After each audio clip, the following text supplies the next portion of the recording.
Hey guys, welcome back to another episode of GameFilm. So this is House. Those closest to me know I mutter about House a lot. I don't dislike the map. It's just House is concentrated chaos. It's just, I don't know.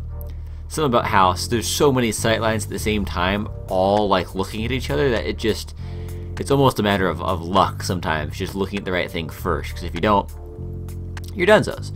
So setting up here, I really like the basement best, because in the basement you don't have to deal really with all those upstairs sightlines as much. You can just forget they exist, and you can just be down here, and you can be a happier person because of it. What I like to do in basement when it's in the garage, I like when the garage is completely barricaded, which I don't think it does this time. It doesn't get barricaded much at all. But I like to hang out in the gym room here, honestly, and I like a lot of teams try to push that room behind me. I believe it's a red wall over there. We'll see. We'll see it again soon. But yeah, most of this garage is unbarricaded for whatever reason. So they break through right in immediately. I think that was probably Ash who busted through that. I'm letting those guys defend it because I'm always worried about these stairs. It's very hard unless someone's on these stairs to know when someone's coming down until they're on you. And that door to my left. That's what I was talking about, and I'm realizing right now that a lot of action is going to hit that wooden wall. Yeah, there. That sledge comes through right at that point. When I looked at it and turned around, I was like, okay, bad things going to happen in that wall very soon. Because I know the garage is open. But they're all pretty much concentrated in the garage, which was a mistake on their part. Definitely a mistake. They had nobody watching their flank, and it ended up being an easy 1v3 there for me. 1v2, 1v3. Because they all just concentrated on that one spot. And then IQ just chills out right by the hostage for whatever reason. She decides to hang out right next to a wall I can see through. So I just look at her for a second, and then I shoot her. And that was that. That was the classic attackers all being in the exact same spot, so the defender's job is made as easy as humanly possible. I just realize they had an easy entrance point there, but it's like, just at least send one person from another way. Just one person maybe could have flanked me. If they had a guy coming through that back red wall, instead of Ash being there, if they had IQ up there and Ash near the red wall, maybe they could have had the Ash shoot through, get a cheeky wall bang, get me, break the door. At the very least, my attention's diverted so IQ can grab the hostage. But I mean, I don't know. The attackers there just played that right into our hands.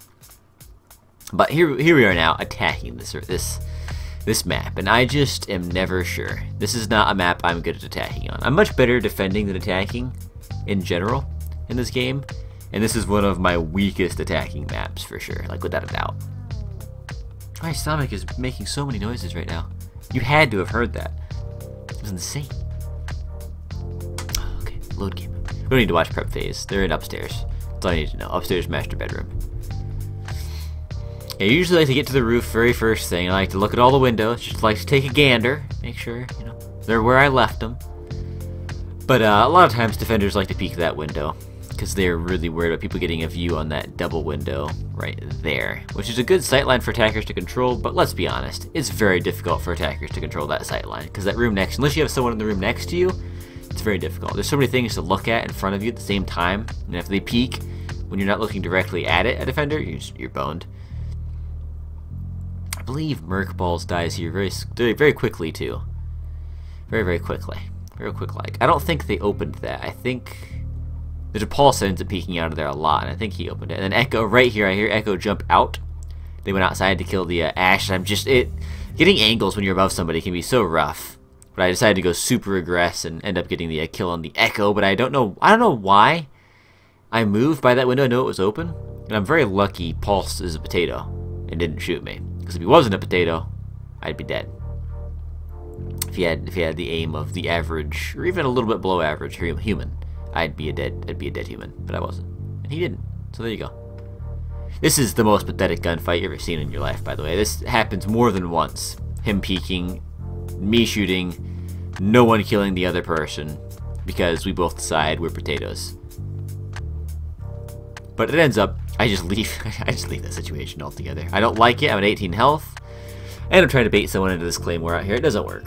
It doesn't work. But I like to do a cheeky, when people hear you reload, they like to push. I like to push when I hear someone reload outside because I feel like I've got the advantage. So I reloaded there. They didn't pop out for the claymore. They're smarter than that. But Pat ends up killing the pulse, which makes me very happy. Up and excellent. They try to peek that window out, and I probably shouldn't have shot right then. I should have waited until they I could see him again. But I was very worried that they might have some strange sightline on me through the window, so I fired through it and just ended up scaring him away from the window entirely.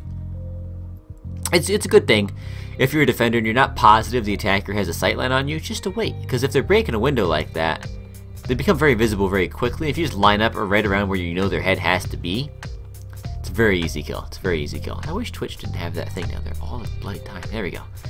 So at this point, Pat jumps in the room Pulse was in. And I go in downstairs because I want to make sure the bathroom didn't have any cheeky holes poked. And they do. They have some cheeky holes poked, but it ends up there's nobody in there anyways. I don't think at this point they have anybody in objective at all.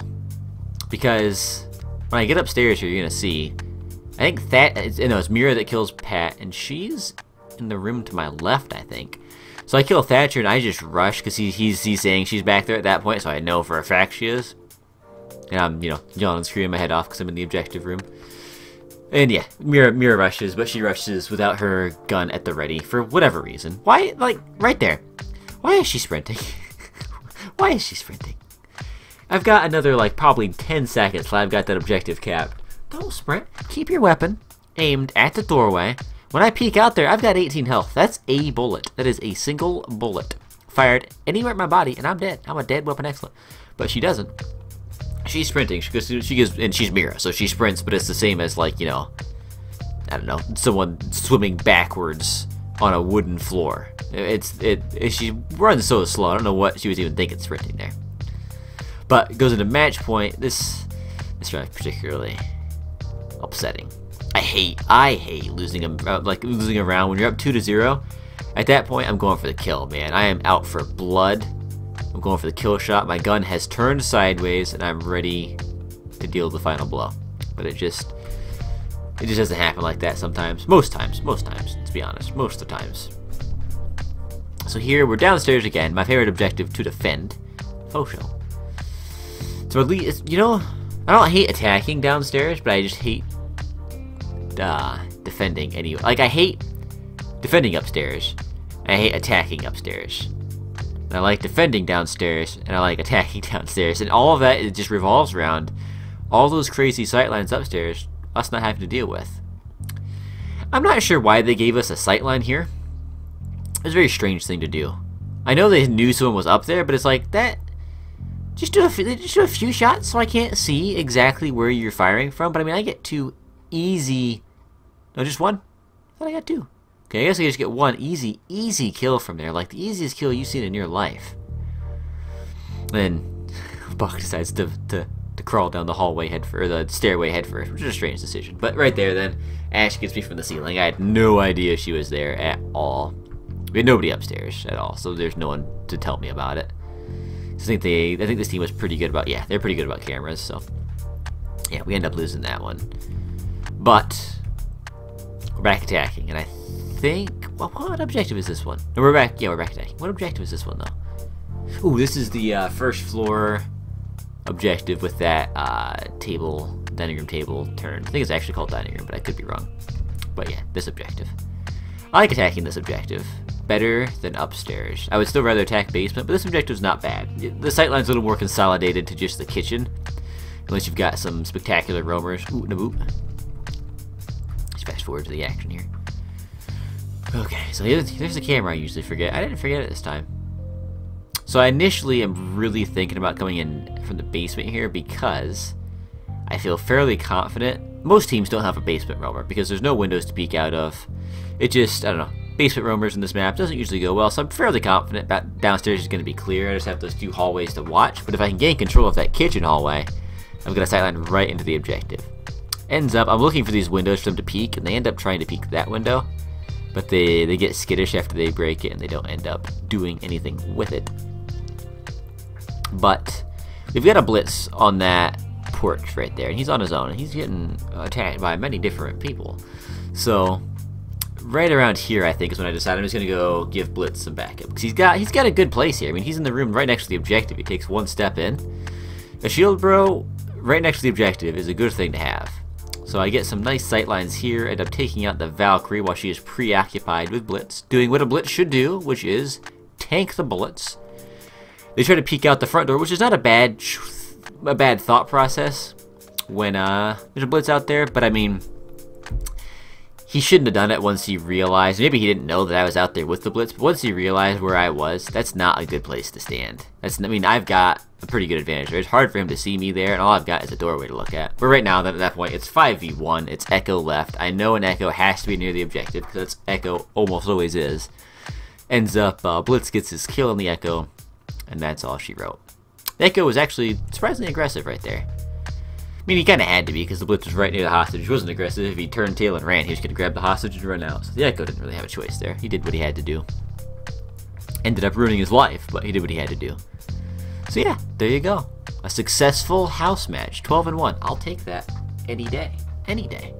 Unless we lose. If I take a 12-1 and we lose, I'm a terrible teammate. But yeah, anyways, as always, thank you guys for watching. I do hope you enjoyed. And I will see you next time. Bye-bye.